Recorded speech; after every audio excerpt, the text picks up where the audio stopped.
match. We are just but watchers, Welcome same as to everyone Mobile all around the Legends. world. Welcome to Game 1 in this best of 3 between Blacklist International and Smart Omega. Leo and Jose Ingan here at your service, bringing you this matchup, which I already am going to call it, man. There's a Bane. It's a good match. It's a good game. Actually, the last time that they met, it was a deny pick for Andoryu. They got the Bane. I believe it was Omega. Yeah, it was. It was an 18-minute game. Game number 2 was 11 minutes. So it's a staple for Omega versus Black. Always a Bane. Like it was just yesterday. And putting the Mathilda in here, let me just say it now, helps with one of Bane's main weaknesses. Mobility. Homies is just a straight-up immobile jungler. So with the Mathilda in the hands of Perks, who, by the way, if you look back at Perks' career, he's so good at setters, right? But you put a hero like Mathilda who's a utility, makes you think twice, but it's just there to help solve Bane's situation, Aurora's situation, even Oheb, see? Even, what? Talking about mobility. That's great. So that's what the mid trio looks like. Smart Omega, they're more of the safe trio.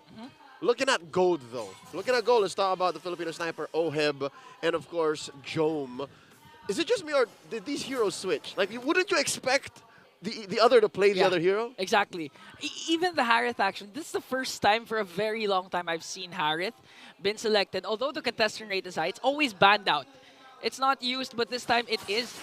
And, you know, we have a lot of memorable plays, but wait a minute, because Andoryu goes in up against Lord JM, but here again is the Perks factor. Lord James doesn't care. We note that his same with the Bane, lacks mobility, but with the Guiding Wind, they can just go anywhere. That's right. And as long as he has the full combo, you know, penalty zone, flicker, and I did not say that wrong, folks. You do click penalty zone first, and then you cancel with the flicker.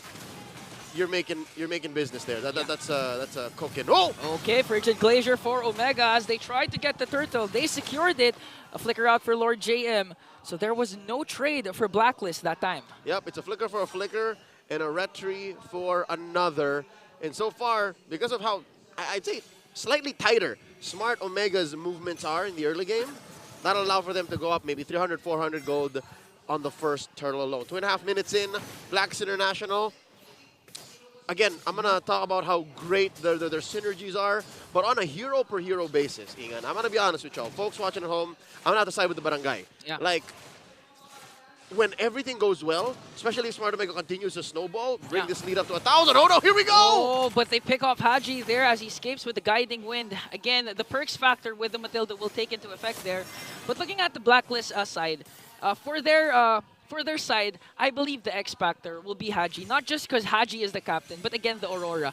We've seen this during Fnatic Onyx versus FCAP, wherein when Few casts the Frigid Glacier and it connects onto at least 2 or 3, the counter attack of FCAP is just immense. So Blacklist right now needs to make sure that the Frigid Glacier will always connect. Even Lord JM and MP the King, they don't have to start the clashes. Nope. It's the counter-attack strat for Blacklist. That's right. And count me up into this 76% for Smart Omega, because leading up to day 1 of week 5, I also called it. I said Omega's going to win this. But look at that. Off camera, Haji put down to about 1/10 of his health, courtesy of Andoryu. And this is unfamiliar territory for me, Ingan. It's been a while since we've seen a 4-minute, 5-minute game with no first bloods. Yeah, especially for Omega. Omega's been playing very well. I remember when they compared Omega and TLPH stats, Omega had the faster game and the fastest, longer game compared to TLPH. But technically, they're not the comeback kings because they've been dominating the early game. The barangay has been working towards a better start. And I'm not just talking about in-game, but even their Season 14 has been on fire, holding a streak up until the second week. Now, second turtle's already spawned up, about 500 gold between Omega and Blacklist. Andoryu just working on his small camps. Might even go for the orange first, as it's Blacklist circling the pit. This is such a passive game, but again, it favors Blacklist lineup. They have Oheb with the Moskov, so if ever this game extends to the 18-minute mark, 20-minute mark, Blacklist can actually win this, but Omega starting things off. Look at Ryota! Finally, some action as Joe picks up a first blood, and Andoryu picks up the second turtle. See what I tell you? If you count out everybody and what they do in a team fight in an objective take, Smart Omega has it all. And Blacklist, you already mentioned it, they have the late game. They just have to hold out. They have to make sure that OM makes it to, what, 14, 15 minutes without dying too much, and that the map is on their side. But look at this. After the turtle take, second turtle take, mind you, Jom goes for the trade. Okay, that's a good top trade. for bottom. That's a good trade. Top for bottom again.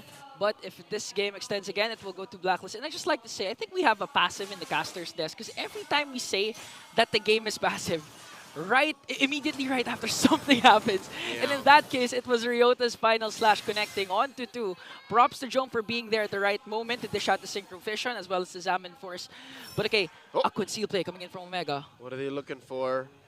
It's more of a safety rotation because it's either Omega is thinking that there might be someone there, or Blacklist is a step ahead, dodging a bullet. See this? Like Blacklist also pull in their own version of the Ube in 2024. They're just sticking to each other. Look at this. They're not even touching top lane. Yeah, and this is the second consecutive game that Blacklist is sticking with the same lineup. Again, this was the lineup that picked up their first win. Look at Oheb still. Okay, Adori goes in with a Wiki Shadow kill. Oh, he's gonna get the shurikens. He's not. And Oheb manages to escape, but they take a turret. But Chaknu finds one plus the final slash. The passive is there for Haji. Flickers in right to Jom as Jom takes him down. Lord JM is next, and that's a double kill for Big J. 2K for Big J. 6.5 minutes in. 2,000 gold ahead. It's difficult for Blacks International to stop the new barangay from snowballing out of control.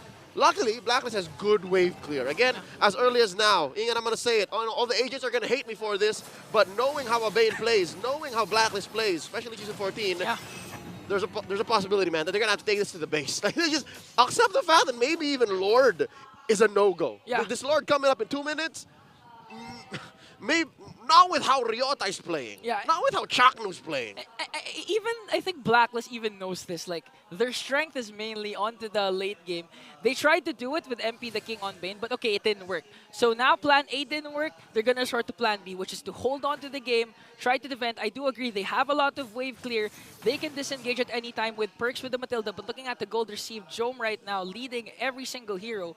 And all the kills of Omega is picked up by Big J. And you wouldn't have it any other way. Yeah. Like, the only other better way would be to put it on Andoryu, maybe even Ukir, but this is best case scenario. Exactly. Best case scenario for Barangay Omega. And you mentioned the Bane. You mentioned the Bane on MP the King. This hero has won an MPL championship in Cambodia. Yeah. He played the hero like 3 times in a row to end the series. And he knows exactly what this hero is capable of. It's just maybe against Smart Omega. Maybe with the draft that they put in, and how early Smart Omega was able to find that clutch point, it's going to be very difficult. So he has to play very defensively. And here we go! Ryota connects with a final slash flicker combination. Defensive frigate Glacier from Haji there as MP the King and Lord JM will fall down. So right now, again, Omega strikes. I mean, Ryota's been performing out of his mind for the last 2 weeks. Last week, it was the Phobius. This time, the flavor of the week is the Arlot. I'm pretty sure the Ryota army is proud of the new general. And what did I just say? Perfect that all 3 kills are on Jom prior to that engagement. Then you give a little to Ukir, give a little to Andoryu. Extra gold on the sub-cores. Never hurt nobody. We're 10 seconds away from a Lord, which, again, if that engagement was any indication, Blacklist should not force anything. They were fighting underneath Tier 1. Yeah. In the middle of Tier 2 as well. And yet still, Omega dove in. Yeah, Ryota manages to find someone and another concealed Chaknu onward. But the Purify coming in from Oheb will save him. Ryota, will he get another final slash here? Okay, this is the mark where Blacklist can actually contest. Even just go for the kills, make sure Omega, even if they get the Lord, not get to utilize the Lord and push as OM picks up a DHS. Again, we've seen Haji with the defensive Frigid Glacier. During that time, it connected onto 3. The problem was their frontliners were soaked up by the final slash. So if they evade the final slash and manage to catch that Frigid Glacier, Blacklist can turn things around. That's one way to go about it, but look at this. Blacklist very cautiously moving around. Might go for one! Another one. Lord JM has to use the flicker out. And Andoryu secures that Lord as Perks tries to walk away.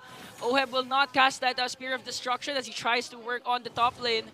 And now Omega No trade once again for Blacklist. They can actually go for an inhibitor if they manage to go for those engages again, especially with Ryota. Whoa, wait. What's Andori doing? Did he just let that wave go? I mean, it should be able to take care of itself. What a delay. All right, he's taking care of business there. All right. Now, Okay. talking about the Sinks, yes, you're right. They could definitely lose an inhibitor, Blacklist International, but also, best case scenario, again, given their great wave clear, Holy Shield's popped. Yeah. That's another possibility, and if you want to make it to the late game, which I think what's Blacklist's plan right now is, just don't force anything, man. Look at Haji. That's dangerous. Okay. Okay, Haji has to walk away. No, he canceled his recall. I think he wants to go for the back line with the Frigid Glacier here as the Lord marches on to the bottom lane. We're looking for a sandwich? Okay, Ryota here for the conceal. Wants to go for the final slash and connecting onto Perks. Perks using the guiding wind out as he tries to go in. Lord JM, look at Lord JM onto the back line, but they're going to get the first pick off. It's going to go on to Chaknu. Omega kill coming in from Jome as they burst down the Lord. Holy Shields pop, but no inhibitor turrets taken down. Oh, they're still working on it. Ukir and Jome don't want to let it go. Look at the damage coming in from Look Oheb. at Oheb go! Oh! Luckily, there was a shield coming in from Okir. Now Jome's not yet done as he tries to go for Lord JM. Oh! Look at Andoryu with a shadow connecting onto Lord JM when you thought it was all over. Nothing personal, kid. Andoryu finishes the job. In that moment of whoa, another shadow kill! Even done. That was on to Oheb. A timely, crucial kill. Wow, I like that. Oh my lord, Andoryu just does not stop. He smelled blood and drank the whole artery's worth, and they're still going! And there's minions onto the middle lane. They're gonna burst down the inhibitor turret as Lord JM defends the bottom. They can actually go for the tower lock. Jome uses the Zaman Force, just locks his eyes on the prize, trying to get the crystal down. No Everything minions! gets one there. No more minions. Chaknu's the first man down as well as Ukir, but it's Oheb left up against 3, and Omega secures game number 1. This one pesky siege